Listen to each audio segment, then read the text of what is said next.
UAVs are becoming more and more advanced through the years, and countries from all around the world are either buying UAVs or developing their own.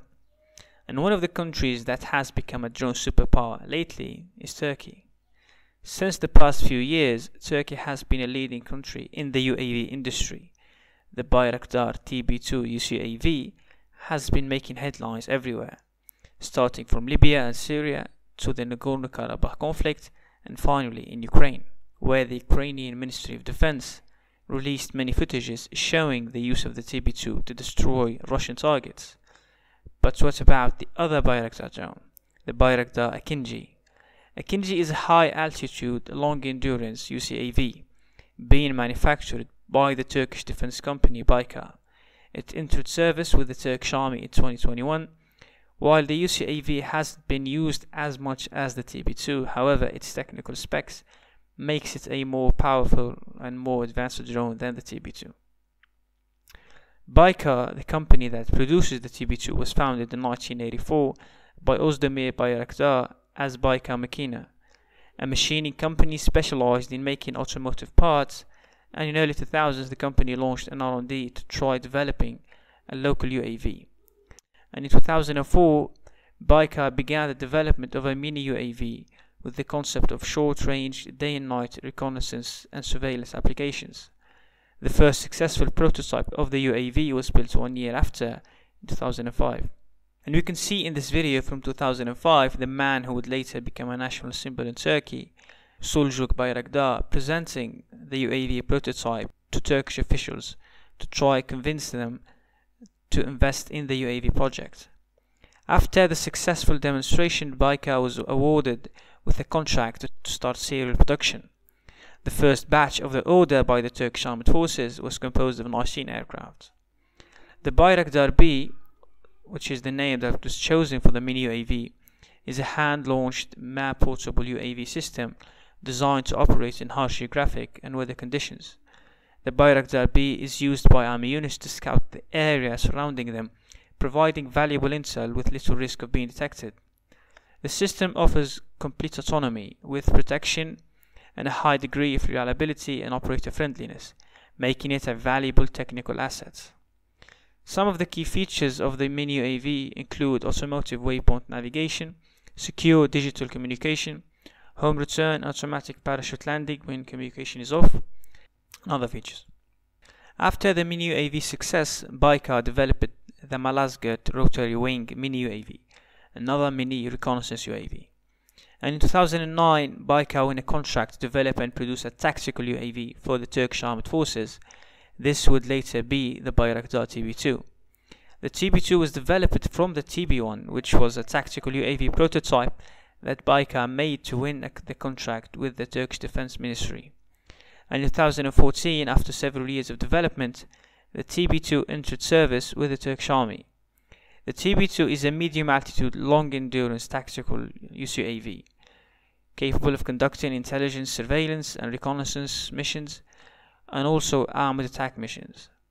An onboard avionics suite with a triple redundant avionics system enables a fully autonomous taxiing, takeoff, landing, and cruise.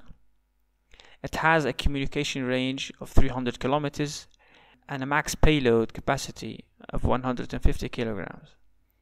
And for the munition, it can carry 4 laser-guided smart munitions and can stay in the air for up to 27 hours. Its wingspan is 12 meters with a height of 2.2 meters and a length of 6.5 meters. It uses a Rotax 912 engine which produces about 100 horsepower, allowing the drone to fly at 100 miles per hour.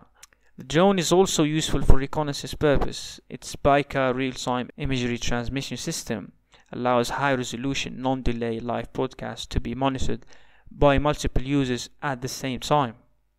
For the armament, the TB2 has 4 laser-guided munitions. The drone can fire from as far as 18 kilometers away. The munitions aren't heavy, but they are accurate, making them useful in taking down valuable equipment. The TB2 isn't quite stealthy, or at least it wasn't designed as a stealth aircraft.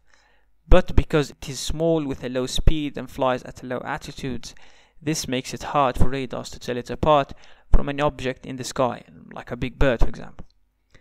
That's one of the reasons why the UAV was able to take multiple SAMs without it being spotted. And another key feature of the TB2 is its price. The drone is basically as cheap as it can get. A single unit of the TB2 costs around $5 million US. If we were to compare this with some of the advanced UAVs like the American MQ-9 Reaper, which costs around $30 million per unit.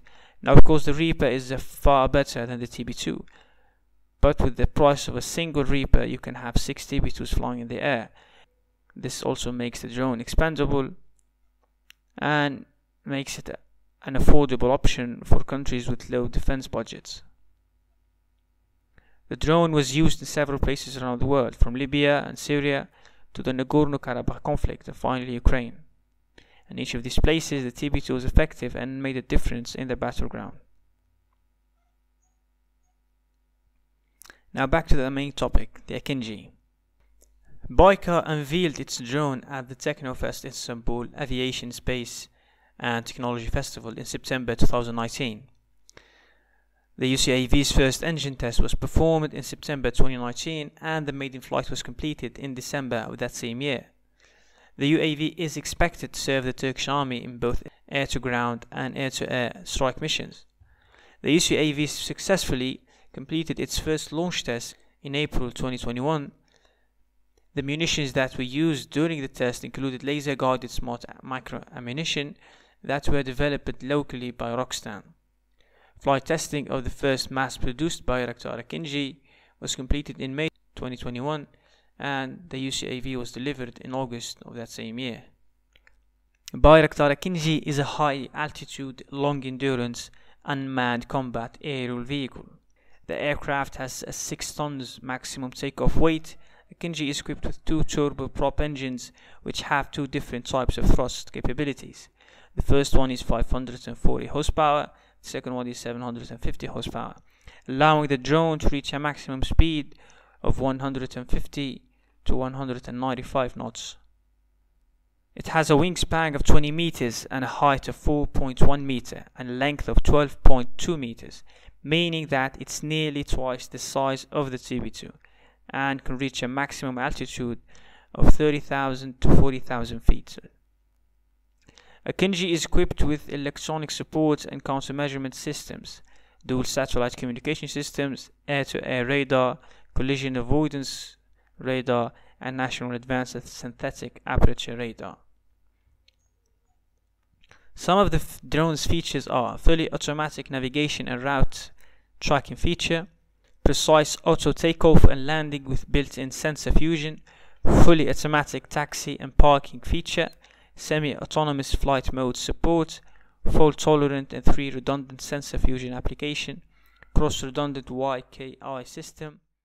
The Akinci will carry a variety of weaponry, including the same smart micro-munitions that were used in its predecessor, the Bayraktar TB2, in addition to general-purpose bombs. It can also fire air-to-air missiles within visual range and beyond visual range. The Akinci can also launch Turkish-built Roxtan long-range air-launched cruise missiles that can hit targets up to 150 miles away. The Akinci also successfully test-fired IHA-230 supersonic missile. The missile is capable of hitting targets at a distance of up to 140 kilometers, or about 90 miles. Unlike the TB2, the Akinci is a more heavy-duty drone. The ability to carry more munitions and fly at a faster speed than the TB2 makes it a valuable technical asset. The Turkish army sees the Akinci as its main aerial vehicle for intelligence, surveillance, and target acquisitions and command control communication tasks in the next decade. With the Akinci and other local made drones like the TB2 and the Kizil Elma, which is under development, Turkey plans to renew its air capabilities, especially after being expelled from the F-35 program. Now the UCAVs cannot fully replace fighter jets, but at least it would help compensate for some of the roles until the country gets its hand on a high-end fighter. This was the video. Thanks for watching. Don't forget to like and subscribe. If you have any suggestions, please share them with us in the comments, and see you in the next time.